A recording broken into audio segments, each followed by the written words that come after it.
Robots Radio. Games, lore, stories, community. Just press play.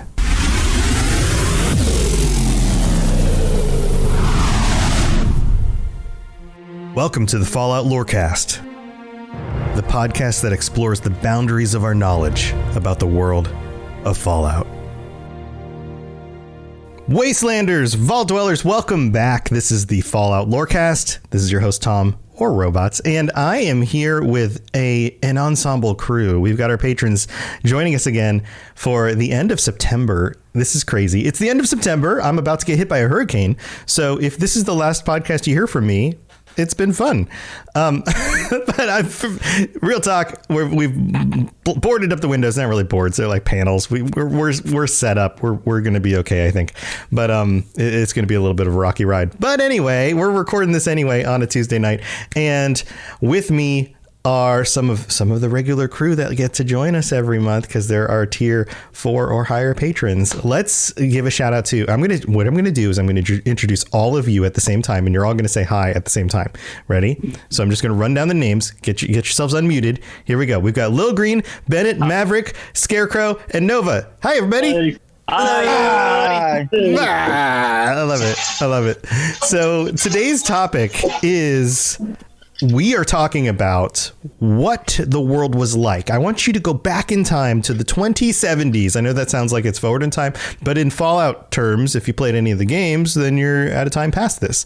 So back to the 2070s, back to the pre-war era, and think about the world at the time.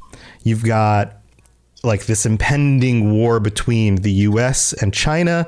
You have a virus that's going around killing people. You have a much bigger stratification between the haves and the have-nots. So much corruption when it comes to corporations and the government and the people who are being taken advantage in those situations. I want to know, if you were living during this time period, if you were to transplant you yourself, who you are today, with your skills, with your ideals, with your beliefs, and you were to just like boop, move you into the future Fallout, into the past future Fallout. This is getting weird. Who would you be? What would you do for a living? What would your agenda be? Would you be taking advantage of the craziness of the situation? Would you be fighting back against something? Would you be doing the same job you do today, but in the context of the pre-war Fallout world? So who wants to go first? Anybody? Everyone's like stewing over this. I can. Nova, go for it. Let Nova go first for once. All right, cool. It's my topic, I guess. Probably the most realistic thing that I would be doing would more likely just be a grunt in the military, probably the Marines. There's something just eye-catching about the Marines that I've always really enjoyed. And I'm really an unskilled worker, and I'm very patriotic. And so once the Chinese attacked, I'm still stuck in the real world. Once the Chinese attack, I would have signed up for the Marines as soon as I was of age, and then we'll show up to, Anchorage, or maybe if it's later in the war, to the Philippines, or probably even China itself, to fight the Red Menace. Yeah, so you would do your duty as a patriot and fight for America. Yes, exactly. That's the most realistic and idealized version of this. Kind of alternate would be, a business mogul or something like that. That swept up with, like, if it's like later in life, where if I started a company or something like that, and then probably somehow be integrated into the war machine. Like just flip my manufacturing over, flip my business over from whatever I'm doing at the time, more than likely training dogs, because that's what I'm doing right now, to training like sniffer dogs for bombs. War dogs. Yeah, exactly. Cyber hounds like Rex. Yeah, there you go.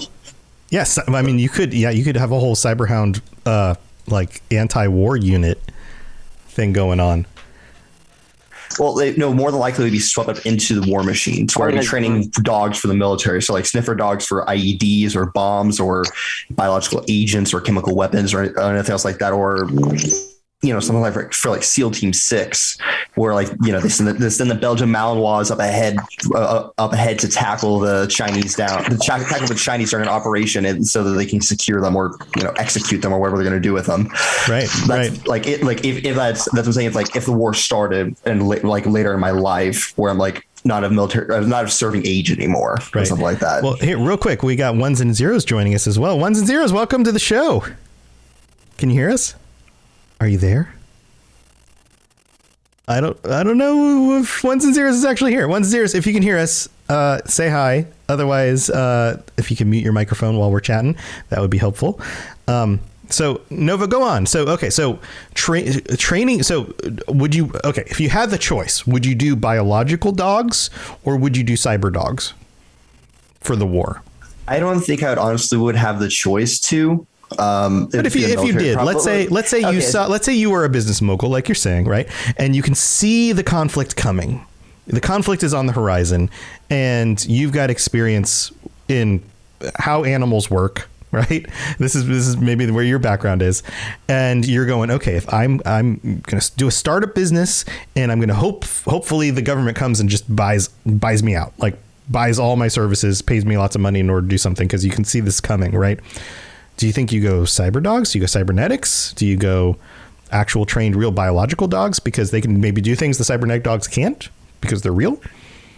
More than likely it would be, I think, like, because I've experienced what's called training nose work. So this is like I said, this is what the TSA uses at airports to sniff for food or drugs or anything like that. I have that in a more civilian context as what's called it's keeping the dog entertained. It's called it's I'm actually blanking the name right now. Sorry.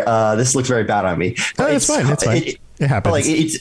It's keeping the dog entertained. It's keeping the dogs doing something that they naturally do to entertain them, so they're not being destructive. And one of those is called synth work, which a lot of dogs already do. So that's basically hiding a tree around your house or hiding a tree within a certain area and having a dog go through a search pattern in order to find what you want them to find. So I would probably be offering that service to the military, training Belgian Malinois or German Shepherds or Dobermans or whatever they want to use to sniff out bombs, like to sniff out the chemical components of a bomb. So the nitrates that might be with an IED or something like that, sniff those specifically out, or sniff out specifically humans. So let's say during the invasion of China itself, they have the dogs that can specifically smell out where someone might be hiding, like a sniper or someone maybe around the corner. And so the dog would go in and tap that person down. Yeah. Or spies or dogs that can identify spies because they somebody figures out like, oh, this person's a spy and they're on the run. So you get dogs in order to like ferret them out in situations. Exactly. Something like that. Like a police military working dog.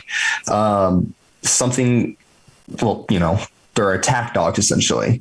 That's not what I train right now. I train service and therapy dogs. This is kind of goes against what I do already, but patriotism wins over ethics in some circumstances, I think, especially when money's involved. I can see what you're saying there. I mean, that would be helpful as well. You would be getting, say, veterans coming back who would need something like, certain types of dogs in order to help take care of them. Yeah, especially if they have their legs blown off, which is what I work with right now is service dogs for people who use wheelchairs. That's why I primarily train. And so that would be a second line. That would be a second line of work that I might be doing on the side. Primarily, that would be training these hounds of war, because hounds of war. Well, I mean, yeah. I mean, what else are you gonna call them? Yeah, no, that sounds cool. That sounds like the name of your business. Yeah, hounds of you can't war. call them attack puppies. Okay, attack puppies works too, but hounds of war, I think, is going to get you more business. I say you can't call them attack puppies. I know, and I just took it in the opposite direction and said, "What about maybe you could?" You could, yeah, I suppose, yeah. Anyway, so that's just my take. Like realistically, probably a Marine, just a grunt infantryman sent to the front lines to die for our nation. I got you. If I had a choice, it would be doing that, training dogs for the military or the FBI or whatever government agency is going to buy out my business or buy out all my services so I could train a Belgian Malinois or even breed Belgian Malinois or German Shepherds or Dobermans to have is specifically what I'm looking for, so that I can provide that to the military or the police force or something like that. Yeah, whoever happens to be, or the Enclave that I get a slot on. I get a slot on the oil rig. Yeah, I bet the Enclave probably has service dogs. That would make sense. Well, here, let's open this up, guys. I have a feeling that being a military and serving in this conflict might be a popular choice. Does anybody else feel like they would side with that for themselves? No. Yeah. Yeah, Maverick says no. Lil Green says yeah, maybe. Yeah. I mean, because the only other thing that I have going for me is the photography. So, like, it's... You could be a war photographer. War photographers are things, yeah. Well, yeah, so, like, you know, like, the military would be a thing for me, easily, because it is something that I had thought about before, like, when I was still in college, like, just joining one of the branches to be a correspondent of some sort. But, you know, like, my parents were like, yeah, no, let's, well, my mom mostly was like, yeah, no, don't do that. we want you alive, please. Yeah, well, because my dad was a veteran. So, like, you know, he supported it, but, like, I kind of like staying home. So. Yeah, I get that. I mean, there's benefits and there's drawbacks. I can see that. And it is a risky profession. You could potentially go into places where you are getting shot at. Or try to get exploded. It's still something that I think back to. It's like, I wonder what it would have been like. Should I have done it? But I'm kind of happy with what I've done so far. Yeah. So other than that, what do you see yourself doing? Honestly, if it's not that, it's either doing a grunt or just learning a job that is skill based. Because I mean, they probably still have pretty quickly. They probably still have photographers. Yeah. So if you were to stick with. I guess it would just be a different aspect of what I do, because like I know like you know, people are going to get married no matter what, but like in the economy that there was, I don't think people are going to be doing like the luscious weddings that I the wealthy are pay me. Yeah, the wealthy are at least, but again, like we're photographers are a dime a dozen, so it's just like I probably see myself still doing photography, just in a different like aspect of it, or I just straight up join the military. So it's one or the other, because that's like a safe bet, and you know, like I'll be taken care of, and it's to a point. Until you're sent off to war, you'll be taken care of. Yeah, I mean, even still, like they like, you know, the United States tries to take care of its soldiers, because you know, without that, then your army's nothing. Mm-hmm. So hence why I said try. Yeah, and some people have better experiences with that, and some people have worse experiences with that. I've spoken with people on both sides of that dilemma. What do the rest of you guys think about this military thing? Is it not for you? Is it like, yeah, but I'd rather do something else? It's not really who I am. Maverick, you were straight up like, nope, not for me. Nope. Don't want to serve in the military. I have thought about it, but because of everything that's going on with me, I'm even probably back in those days, I would probably still be driving, because I get paid better probably than most people. Yeah, you're trucking. So if you were in the situation and you are still a truck driver, right? Mm-hmm. Except one of the main differences is you might be driving like a fusion engine truck. Oh yeah. Does that sound freaking cool? Because it sounds pretty cool to me. Sounds awesome.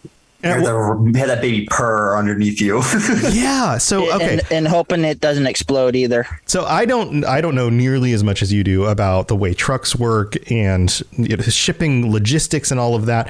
What would be different about having like a nuclear powered fusion engine truck as opposed to a like gas or diesel engine? I probably had to say probably weight distribution. Okay. So how? Because I think nuclear would probably be lighter than diesel. I think you're right. Because right now, our mathematics, which you're going to go deep into my head right now in truck driving, so hold on tight. Okay, all right. So diesel right now for us, it's 7 pounds per gallon. Okay. That we have to go through. Or 7.5. It differs by who does it. I go 7.5 just to make sure I have enough space. So probably nuclear, you don't have to fuel up as much Well, you don't as diesel. theoretically. You wouldn't even have to fuel up as at all. Potentially, it'd probably be like a mini aircraft carrier. You know, a nuclear aircraft carrier. Yeah, I mean, you probably need water. You probably need like coolant and some of the other components, but there's not really a fuel involved in the same way as like gas. So you could probably haul more weight, but I know in the real world here there are federal regulations I have to follow. Mm-hmm. I don't know if it'd be different. I think it'd probably be different in the Fallout world because they're what was it? Because they're at war and they need stuff pronto.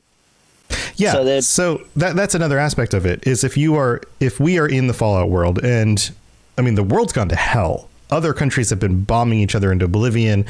The United States and China are kind of the only two big guys on the block that are even really doing okay anymore. And now all of a sudden they're duking it out. I would assume, like, let's say you are a contract trucker and, you know, one day you're delivering grocery stuff to stores and the next day you're delivering home goods and the next day you're delivering tools to whatever. You're just taking whatever you get and driving across the country. All of a sudden, now you're contracted by the military and you're delivering armaments or equipment or whatever they give you. Like, would that be cool? Like, what if one day they're like, hey, we've got 30 suits of power armor in your trailer, take it across the country. Is that cool? Or is that like, oh my God, I've got 30 suits of power armor. How do you feel about that? That'd be heavy. First off, that'd probably be heavy. Okay. Well, what if it's like 10 suits? I don't know how many you would fit in a trailer based on size limitations. I'm just saying, just off the top of my head, it's probably heavy as all heck. But yeah, that'd be pretty cool, but scary at the same time because of all the stuff if it's not properly secured and everything.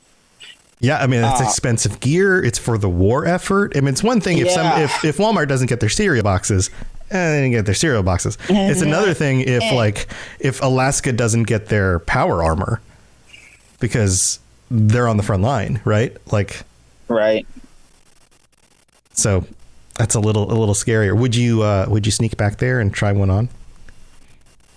I would want to, but I would really want to. But to be honest, they'd probably have that thing under lock and key, though. Probably. Yeah. But it would be kind of cool.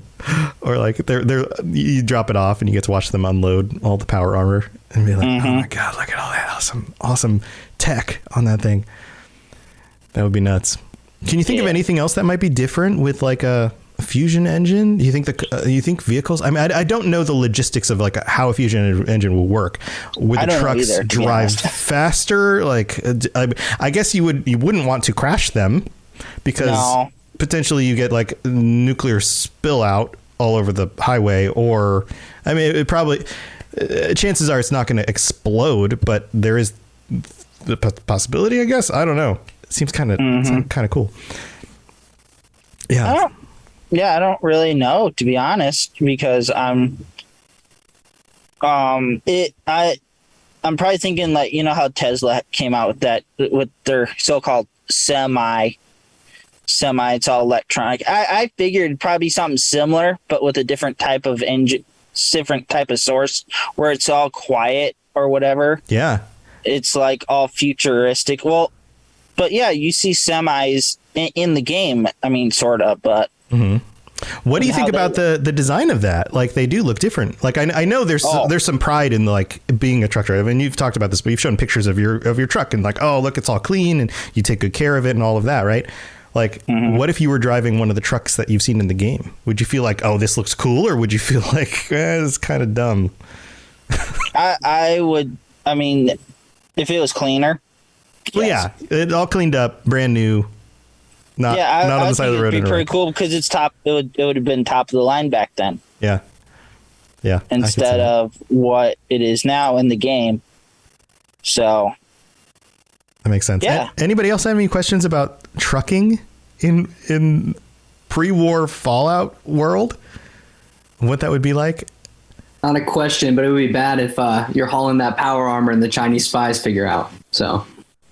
Yeah. Really bad. No, you don't want that. What if a Chinese spy came to you and was like, hey, what if I gave you a few $1,000,000 to just kind of take that trailer off your hands and you could just say, you don't know what happened to it. You parked and then you came back and it was gone. I'm an American. I like apple pie. Yes. Baseball. Baseball. Cheeseburgers. Money. I don't. I mean, everyone has their price, but a job's a job, and I have to get it done. Good man. Good man. Yeah. All right. Ones and Zeros is back. I don't know. Ones and Zeros. Can you hear us now?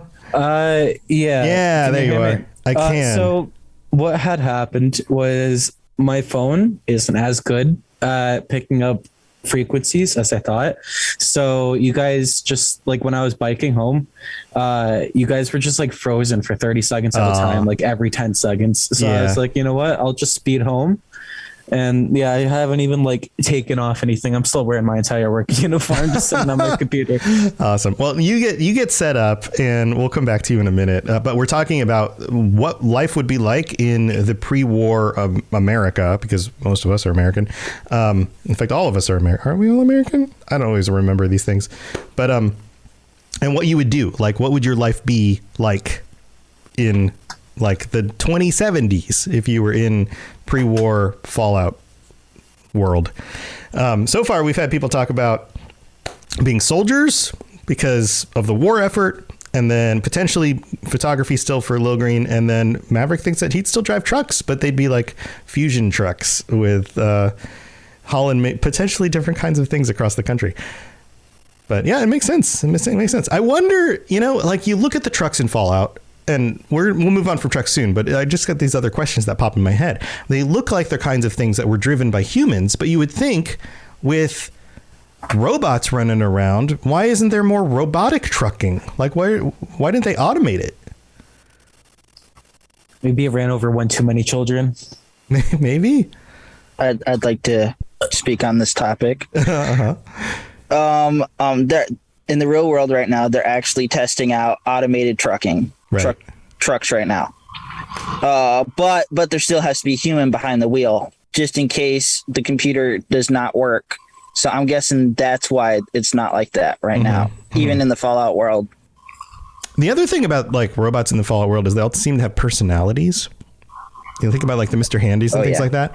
And some of them get kind of upset. Like it seems like they haven't designed AIs that just do a job and do it well. Like they all kind of have their own quirks.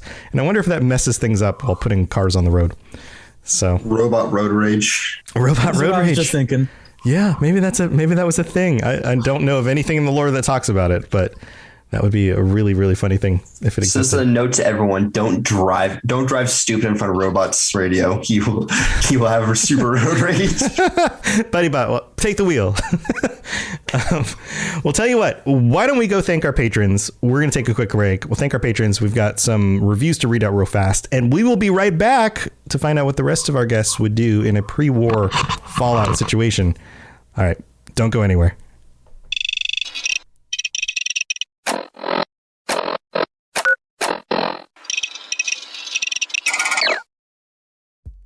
It's time for that spring reset. I'm taking a look at everything in my closet and figuring out that, oh no, this absolutely needs to go. And it's about time I replace things so that my clothes aren't older than my 15-year-old. Now you might think that they lasted that long because they were well made, but no, they're in terrible condition.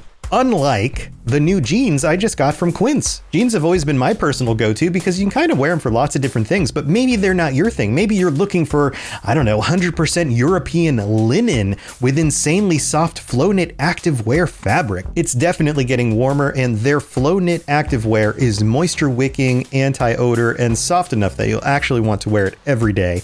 So pick out what you want. You can't go wrong because they have prices 50 to 60% less than similar brands. And like I said before, they are high quality. I continue to wear their clothes all the time, and I know that these new jeans are going to last me a lot better than the other things in my wardrobe. And on top of it, They look great. They're so comfortable. And I spent just as much on the jeans that I am now cleaning out of my wardrobe. So if you're looking for something better, just all around better, go check out Quince. So go do it right now. Refresh your wardrobe with Quince. Go to quince.com/falloutlore for free shipping and 365-day returns.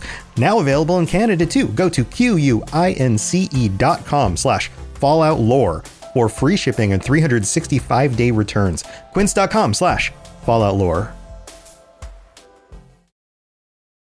All right, here we are, and we've got a new patron that signed up this last week. Chan H, welcome to the Patreon. Thank you for supporting the show. Very much appreciate it. And this currently we have 61 patrons and 2 Sentry Bots who gets shout outs every week. That includes Dylan R and Leonard M. Thank you so much for the extra support from you and from everybody's support, whatever tier you're at. Thank you so much for taking the time and the money to help make this a real thing for me full time. I can't tell you guys how much I appreciate that. Also, we have some reviews. I'll try to get through these really fast. We have 3 new ones that came in this last week. One from August Jameson in Canada, who, this one's short and sweet. Amazing show. 5 stars. That's it. I just wanted to compliment the show. Awesome. Angus, thank you so much for that. Then we have Hankin Franken in the United States who writes, great show, 5 stars. Robots/Tom is an amazing host. Fallout has been my favorite franchise since starting Fallout 3 when I was 13. This show is a fun way to fly through a 10-hour workday and nice way to refresh my memory for lore I have forgotten about. Tom has a soothing voice, which sometimes still keeps you engaged. Well, which somehow still keeps you engaged. Not sometimes. Somehow. There's a very different meaning there. Keeps you engaged throughout all the episodes. Only on episode 24 currently, but I'm excited to make my way through the rest of the episodes and get caught up. Yeah, catch on up. You've got like 200 more to go. So good luck with that. Then we have, and thank you so much for taking the time to leave the review. Then we have Beetle Coast 8870 from Portugal. Welcome from Portugal. I don't know if we've gotten anyone from Portugal before. It's hard to know for sure. It's been a while, potentially. Amazing podcast, 5 stars. Found this occasionally and made me install Fallout 4 and New Vegas again. Very good info, research, and insight by Tom. I'm listening from beginning, and each program makes me want to play more. Keep up the work. Wish you huge success, Tom. Thank you so much, Beetle Coast. All right, if you want to help out the show and have an Apple podcast account, an Apple account, you can just log into Apple Podcasts. Even if you don't listen there, leave a 5-star review with some words. I will read it out on a future episode. Leaving a rating on Spotify is also an awesome way to help the show as well. All of that stuff lets people know, hey, this is a show worth listening to. It gets us out there a little bit more. It helps with the search algorithms, all of that stuff. So thank you for just taking a little bit of your time to do that. I really do appreciate it. All right, we've got more stuff to talk about with our patrons, so let's continue with that. Hello there, old chap. Good to see another of General Atomic's finest, still eager to serve. If you have any questions about Nuka World, I'd be delighted to answer them. I forgot to hit the second button the first time, so they just ended up in a slightly different order. But we're back. We're back with our patrons talking about pre-war Fallout World and what they would do. Who wants to go next? We've got Bennett. Bennett's got his hand up. All right, Bennett. Let's do this again because I accidentally had you muted. What would you do in the Fallout world? You know, Tom, picture this. The year is 2070 something. All right. You just got done doing the Silver Shroud Lorecast. Or Yep. the Grognak Lorecast. That's my favorite You're one. done with work. You're tired. All right. You don't want to cook a meal. You don't want to clean your house. So your robotic butler, your Mr. Handy, one of General Atomic's finest, does it for you. And who do you get that from? Me, the General Atomics sales guy. That's awesome. That's awesome. Okay, so we were talking about this a little bit when you were muted and nobody heard you talk about it, but we talked about how you would be like a business to business sales guy. You'd be the guy. Can you explain like what would that look like? Yeah, so I would go to resellers, different stores, people who are selling directly to your at-home person. In Fallout 4, what's the name of the lone survivor? His house. I wouldn't be talking to him. I'd be talking to the store where he bought it from to sell it to. Mm-hmm. So I'd be going to different expos, showing the managers of Super Duper Mart, the people who purchase for Super Duper Mart, hey, why should you buy General Atomics instead of Robco? Here's why. And trying to secure deals with them. Yeah. So that's what I would be doing. Yeah. So you're selling like in bulk to the big buyers. So, okay. So here's another question. In the Fallout universe, there are a lot of different robots. Lots of different robots. You got Mr. Handy cleaning your house, but then there's a number of military grade robots that we run across. And then there's variations, like there's Miss Nanny, right? And there's a whole bunch. Do you have like when you go to these expos, is there like a model that you really like to sell that you're just like, oh, this is my favorite and I really love it when people are interested in this one and I love to pitch this one? I'm pushing the Soltrons. I think that they're very versatile. They can move quickly. They can do a lot of damage, right? It doesn't take much material to produce these. So I probably have a higher margin, right? I'm pushing these Soltrons on people. I'm trying to set up deals with the government so that I'm guaranteed to make money. Mm-hmm. Pushing the Soltrons on the military. Yeah, so that was my next question. With the whole war effort thing going, then the military showing up or knocking on your door, calling up your number, saying like, "Hey, what models do you have that we could, work with you guys on, put into service? How does this work?" You've got Assaultrons, you've got there's a whole bunch of them, right? Sentry bots. There's the Mr. Gutsy. Mr. Gutsy, Mr. Gutsy models. That's true. There's a variety of them. Oh man, I can picture you doing this. Like I can envision it in my head. Guys, do you have any questions about this whole robotic sales thing? I would transport his robots too. There you go. You guys could work out a deal together. We could. You could be the distribution. You could be the sales. Now we just need somebody to work on manufacturing. Anybody else want to manufacture robots? I mean, I guess that'd kind of be in my area of interest because I'm currently more into like software engineering. But since it is like the 70s, I don't think I'd really be interested that much then. I wouldn't have been born then. But I don't think I would have been as interested because it's not as advanced as it is today. Well, this is the 2070s. This is like the decade before the bombs drop in Fallout. So we're talking just a few years before the Great War, the bombs drop, everybody lives in the wasteland or in a vault. So in that world, you've got Mr. Handy and Assaultrons and these other robots, and they all need not only the physical bodies that they walk around with, but they also need the programming. So that absolutely would be part of the creation of them. Yeah, that's fair. I also wouldn't mind working in like a manufacturing plants. I'm not sure what the word would be for that. I really don't mind like any physical labor jobs, to be honest. But I guess I'd be like the kind of jack of all trades, but as a master of none, really, sort of guy. Okay, all right. So what would you rather do? Would you rather work behind the scenes on like the coding for the robots and like the AI and all of that, or would you rather actually work on the floor, like with actual physical tools or probably machinery of like probably large machines, making sure that like the automation and the whole conveyor belt thing. I can imagine just like I think we've even seen them in the Fallout games, like these conveyor belts with like the big machines that piece the robots together, all of that. I'd probably want to try and like code and try to expand their functionality because we can always make more robots to make more of them. And I really wouldn't need to be there. I don't think. It would mainly. It seems like the Mr. Handys and the robots, they at least the more sentient ones, the ones that have their own personalities, they're able to learn. They're able to develop themselves. So I don't think like a software engineer in this case would really need to do too much. But for the other models like the Assaultrons or anything else really, I'd probably need to work on it as well.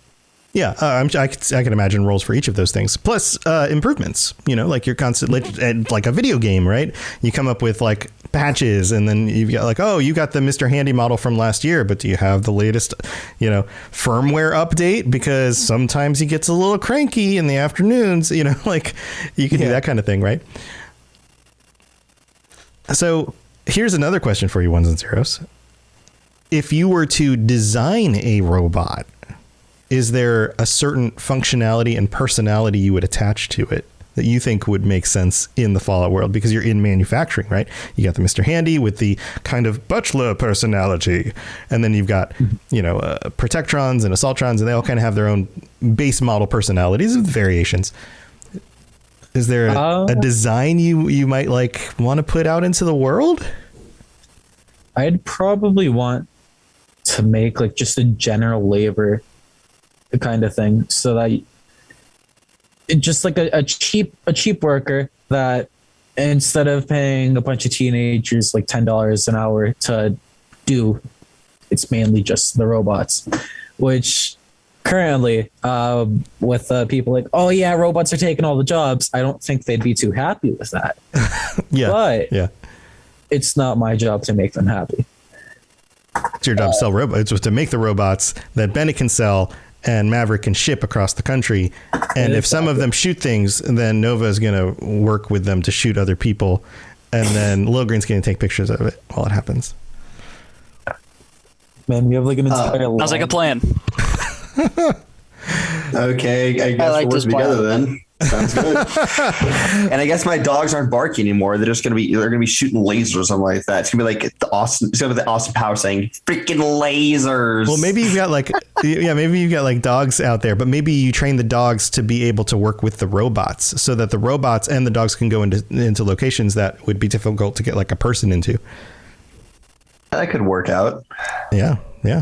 So, all right. So back to the robot thing. 1-0. So this kind of laborer bot. What would its personality be? Not something overly enthusiastic like the butler, but semi-depressed. That would be amazing. I'm not saying you said that, but it just made me think the robots, in the World of Warcraft, or in Warcraft, before World of Warcraft, when you click too many times on the grunts, the orc grunts, they're like, "What do you want? Zug zug." Yeah, it's just they're edgy teenagers. Right. And every time we get back to work, they're whatever. I'd prefer to be on the Skynet anyways. Or just something like that. What? All right. Fine. Okay. God. All right. Yeah. But yeah, just something that's just generally polite. Just happy, I guess, or at least acts like it. Somebody who's overly enthusiastic to do manual labor. Hey, can you pile those bricks up over there and start building that wall? And they're like, yes, I would love to. You're like, all right, it's okay. I love piling bricks. It takes too many tasks. Oh yeah, I can pile the bricks and then I can also grout them for you. Yeah. Okay. Yeah. That's grouting would be next. And I'll make it twice as tall. No, just make it exactly as tall as we decided, because the wall needs to be a certain height. Are you sure you don't want it twice as tall? I'd love to make it. It'd be better this way though. Right. It gives you constructive criticism that is not actually helpful. Well, the bricks are red, but what if they were pink? Okay. That is called deconstructive criticism, honestly. Right. Well, they're red, so we need to change the color because we have to accommodate colorblind people, because they're not going to be able to see the wall. Yeah. What if it's a well actually bot? It's actually. If you design them this color instead, then you, shut up, just build please just build the wall for me. That sounds awesome. You guys have any questions about either Bennett or Ones and Zeros and this working with robots thing? Nothing? I kind of dig it, especially since they push robots and definitely pre-war so much that it's just a common part of society. So it makes sense. It honestly does.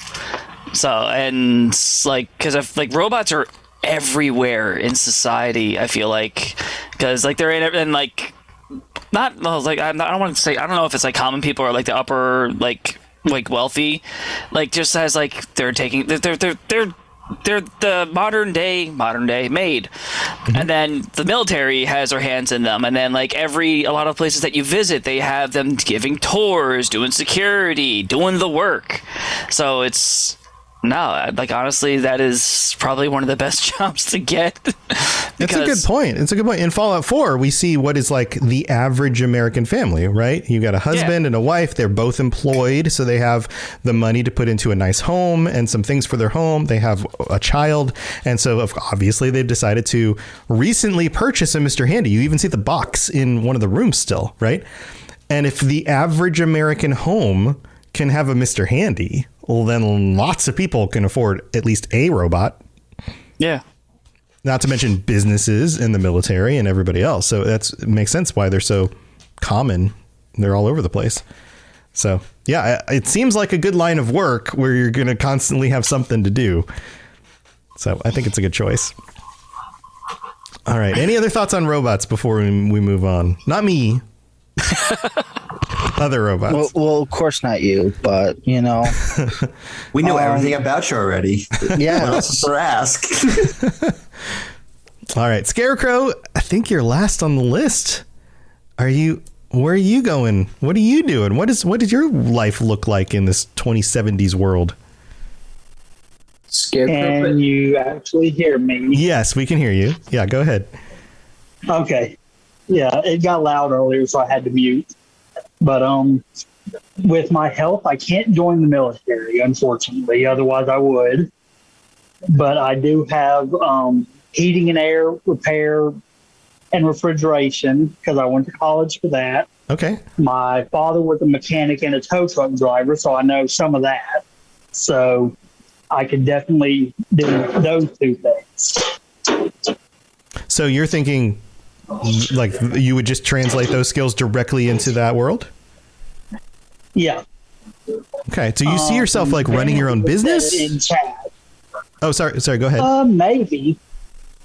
Bennett actually said in chat, because I posted this in chat earlier, that I could be the guy going around fixing the Nuka-Cola machines. And that could also translate into the Vim machines and the milk machines you see all over the Commonwealth. Right. And everywhere else. Right. Now, would you like to work for a company like Nuka-Cola and do that as a Nuka-Cola employee, be the guy they send out to go, work on, fixing up the machines that get broken or whatever else needs to go, like, be repaired? Or would you rather just kind of do your own thing and be kind of a contract worker? Either or, really.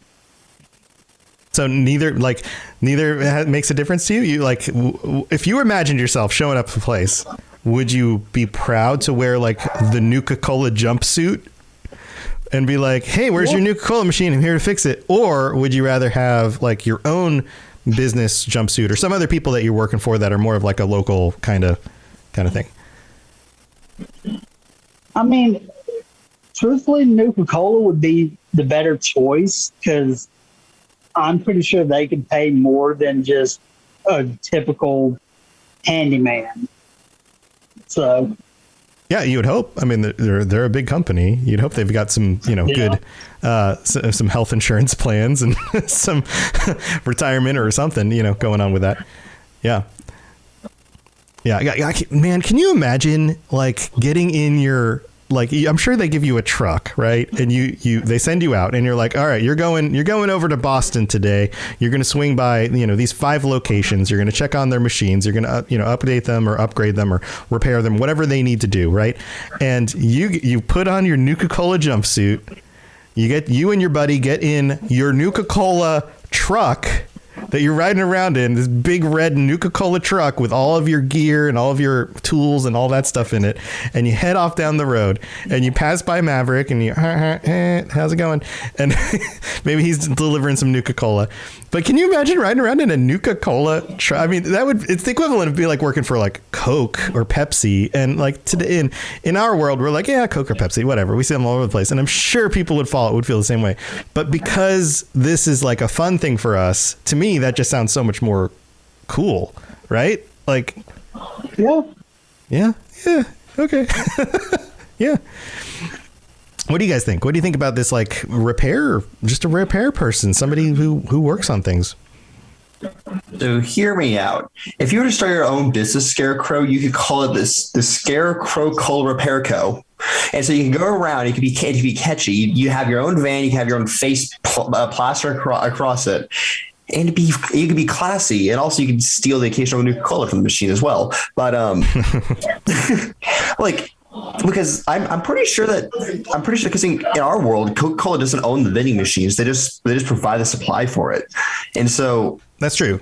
That's true. And so Nuka-Cola wouldn't be fixing those machines if they don't own them. Yeah, I'm just putting out a scenario. Yeah. Like maybe they also own the machines in that world.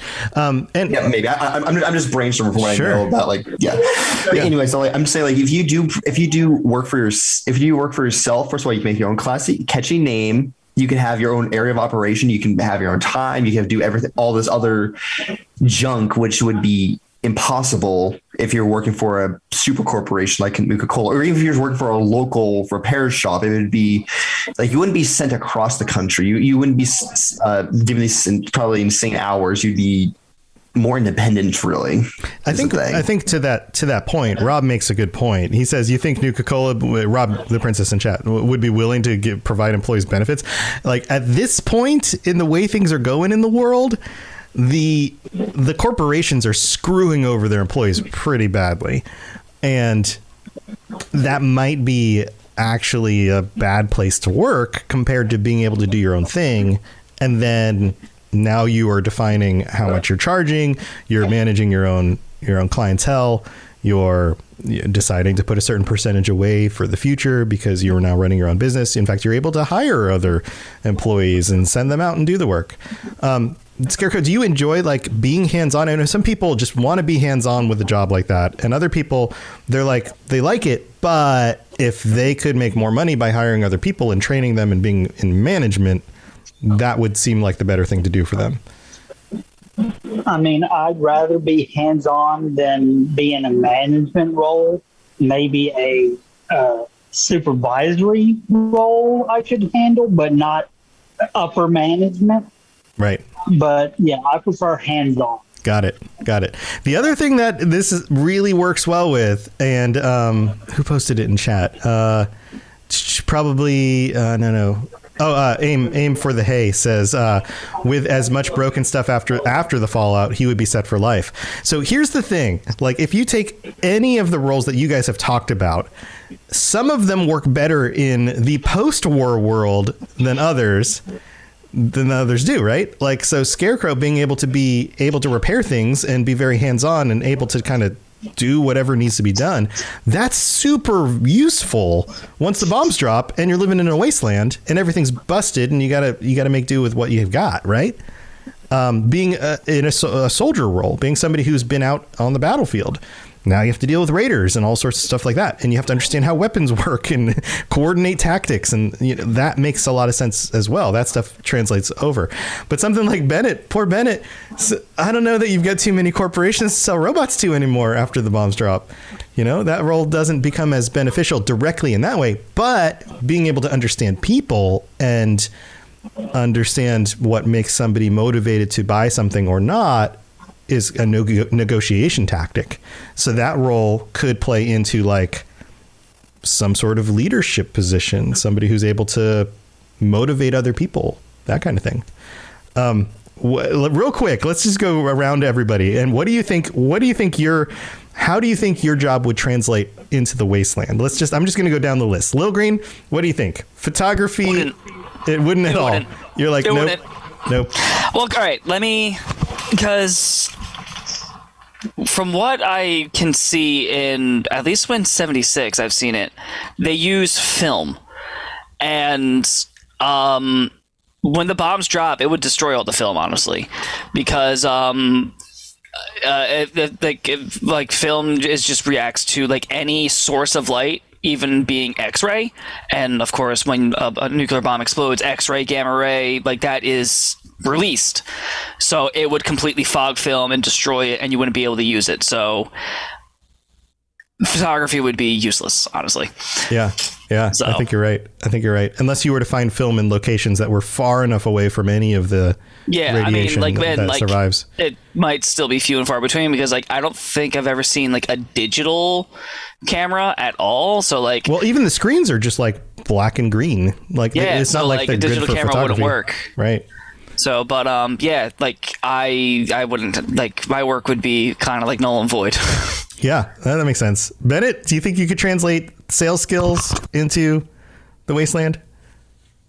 So post-war, caravans exist. I'm running a caravan, and me and my good friend Maverick here are going to handle it together. He's going to handle the logistics side of it. He's going to be sure we're delivering to all the stores throughout the wasteland on time, promptly. We're getting the goods there. I'm just going to find the right people, find what they need, and Maverick's going to handle the rest. Yeah, this is a similar topic to we actually had on one of our patron chats before. So Maverick, you translate that over to caravanning and transporting goods across the wasteland. That makes sense, right? Of course. Yeah. Scarecrow, your repair stuff, I feel like that's a direct correlation, being able to repair items and things that everybody needs, right? Nova, dog training. What do you think about that?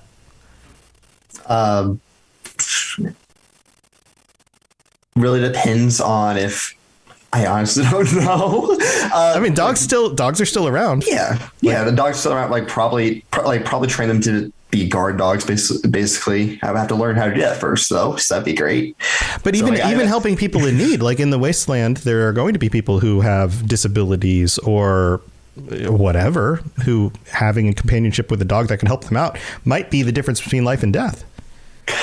I suppose, but there's also a predisposition of the dog's personality they need to take into account as well. And having a large stock of dogs to choose from is almost essential already it is really essential already to choose the perfect companion for that person. So in the post-war world, finding that would be few and far between. You're not going to find a dog meet every single corner. You're more likely going to find a mongrel or a hound or I don't know, like whatever I think they're called mongrels in Fallout. Yeah. You're gonna find those more likely than not. You're not gonna find dog meat. That's true. Bennett, you raised your hand. Do you want to add something? Raiders have attack dogs, so Nova still has a market to sell to. Yeah, but I'm a nice guy, though. I'd rather just make guard dogs. Yeah, protect dogs. So for your little settlements and your farms that can like help watch over your property and bark when somebody comes and like all of that stuff. That totally makes sense. Like I just thought of it. Probably actually more than likely the hunting dogs. Actually, that's probably what I would do is like bird retrieval or like if you know what a Weimaraner is or a what is that?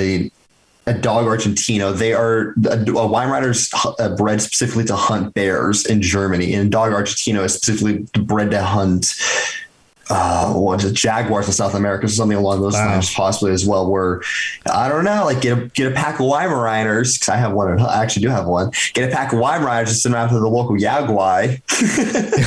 Hunt it down, yeah, exactly. Yeah. Bring the food in, or same thing, tracking rag stags or mole rats or anything else along those lines. It would make hunting actually a lot easier. Yeah. So that's probably more like where I would fall into, just be a hunter. And also, I have a lot of guns, and so that'd be pretty easy too. That'd fall into that as well. So those two things would work well for hunting. Yes, they would. Or for defense. Both would be great. Yeah, that makes a lot of sense too. Now, ones and zeros. If you're constructing robots or programming them, what do you think? How do you think that works into the wasteland? So I want to disclaim, I would not do this in today's day and age. It's messed up. But in the wasteland, where there is no rules and you always have to watch your own back, I would still take on the workload of like troubleshooting people's robots, all of that. I'd probably be solo, or at least working with a group who knows what they're doing. But there would be an alternative intent. I would fix whatever they needed me to fix, but I would introduce like a backdoor into the system, or at least like introduce malware. So that in the event that I need to, I can use them and turn it into like a Mr. House at the Hoover Dam sort of situation. Or the Mechanist. I could call upon them if I need to. Of course, I don't know if I'll have the knowledge to be able to do such a thing, but it would be nice to be able to at least like shut down the robots if I'm going to be attacked by one of them or something. Well, hey, I mean, it's the wasteland. You've got a lot of time on your hands because that is true. You're not watching movies anymore because those don't get made, or whatever you're doing in your free time is probably just surviving and then learning skills that are going to help you survive, like being able to shut down robots so they don't kill you. So I think you probably would have time to figure that out over a few years. Yeah, no, man, that's cool. It's cool the way to think about, like, I mean, it's one of those post-apocalyptic things, right? This joke of like half of us have jobs that would not be very useful if the world ended because, you know, like, well, I'm an accountant. Well, good luck. You're going to starve and die. Somebody's going to kill you because you don't have a very useful skill in some place like the wasteland, right? But somebody who is a mechanic or a soldier or somebody who is good at dealing with people, right? Like those are skills that still translate into that kind of world. So it's neat to think about that, the jump from one to the other. Guys, this has been super fun. Thank you for joining me again. We got to wrap up the show. I'm going to go run through everybody one more time. Feel free to share if you have a project that you're working on that you want to share with other people, or just a way to get a hold of you. Feel free to share that. Lil Green, I know you got your photography stuff. If people want to reach out, if they want to see if you're in the area close to them and get some photos done, how do they do that? You could reach me on the Discord. I'm Lil Green on there, or follow me on Instagram at lilgreen_photography. So, and shout out to the one guy that found me and followed me. Awesome. So hopefully I'll get some more content that you all enjoy as well. Bennett's like, it's me. He's pointing to himself. Bennett, did you follow Lil Green? That's awesome. That's awesome. Awesome. Bennett, what do you have anything going on or ways people can reach out? You can ping me on the Discord if you want to chat. You can join Tom's streams on Twitch. I try and join as often as I can. It's very fun. Get to talk to people. Yeah. And then you can catch me on the next Elder Scrolls Patron Chat. So there you go. Awesome. Yeah, it's coming up on Thursday, assuming that my house doesn't get blown up by the hurricane. So we're just going to have to see how that goes. But hopefully we can still do that Thursday night. So awesome. Thanks for joining us again, Bennett. Maverick, I know you got stuff going on. Yes. That's yes, it. I yes. am. Yep. Yes. I am the host of the Fallout Roundtable. We are on any major platforms, your streaming platforms such as Spotify. We have a YouTube channel now. Nice. We should have Instagram in the next couple of weeks. Our Twitter is Fallout RTB at Fallout RTB. And then me personally, I've been continuously, frantically searching with the second podcast, The Tales of the Apocalypse. That's still working on. And then if you want to reach me, you smoke signals. Smoke signals. Okay. Yes. I can see them over yonder, wherever I am. Very cool. Very cool. Or at your nearest truck stop. You can fax me from there. Yeah, but don't light the truck stop on fire in No. order to make smoke signals. That would be a bad idea. That would be a very bad idea. Very bad idea. Don't do that. Well, thanks for joining us again, Maverick. And go check out the Follow Roundtable. Scarecrow, you got anything going on or ways people can reach out? Well, just the Discord. I've got all my social and PlayStation and all that connected to Discord, so you can find me there. Very cool. Well, thanks for joining us again. Nova, I know you got some stuff going. Yeah, I just completed a video a week ago about, like, it really dives into why the combat rifle is chambered in what looks like a puny 4 to hit ACP when there's more powerful rounds out there, and it touched on the topic of what the U.S. military strategy that they were pursuing during the Sino-American War, and how the combat rifle chamber in a pistol caliber really falls into that, or why I think it does at least. Besides that, I'm currently working on a video about the Scorch. I'm working on lore videos about Call of Duty, like the Call of Duty Modern Warfare, in preparation for Modern Warfare 2 being released at the end of next month.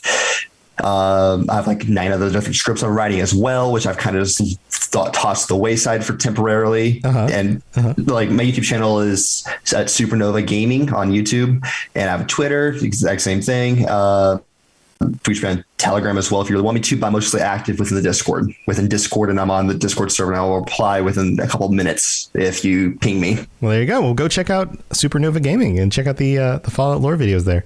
Awesome stuff, dude. Thanks for joining again. And then ones and zeros, what you got?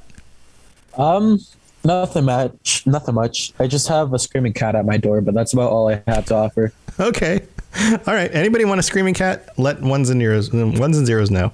But yeah, thank you everybody for joining me. This has been super fun. This is always the highlight of my month, to get to hang out and nerd out about all this awesome Fallout stuff.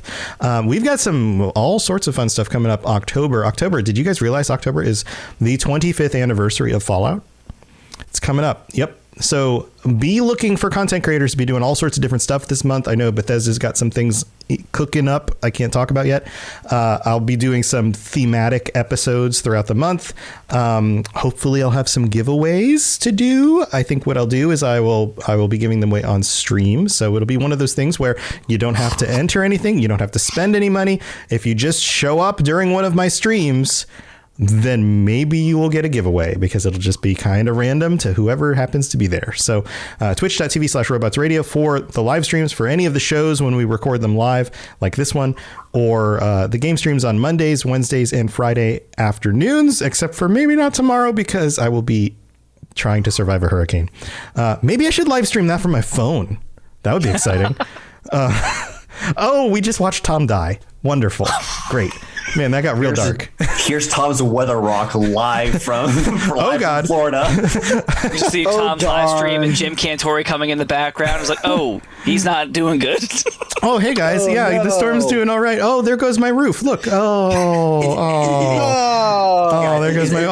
Now I can't hear anything. The wind is too. Guys, I gotta sign off. That Bye. gif of the news lady who's talking. Also, stops. That comes out of the moon, just hits her in the side of the face. Yeah. You ever see that? Yeah, no, I haven't seen that Tom's one. like, hey guys, I'm doing great. Bong.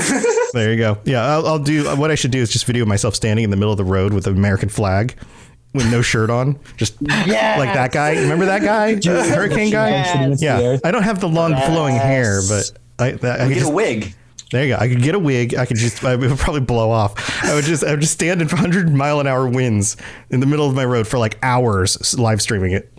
Or on the Mechanist helmet. No, Tom. What you do is you have the American flag like stuck somewhere on your body, and be playing the bass guitar as the wind blows past you 100 miles an hour, and you're just in the eye of the storm. Right. You can't hear anything, but you can dub it over with music later. Yes, it'll be awesome. It'll be epic. Well, thanks again, guys. Everything.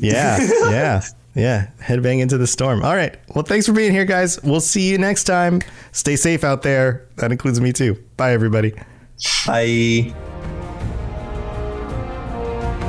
To plug into everything else we're doing, check out robotsradio.net.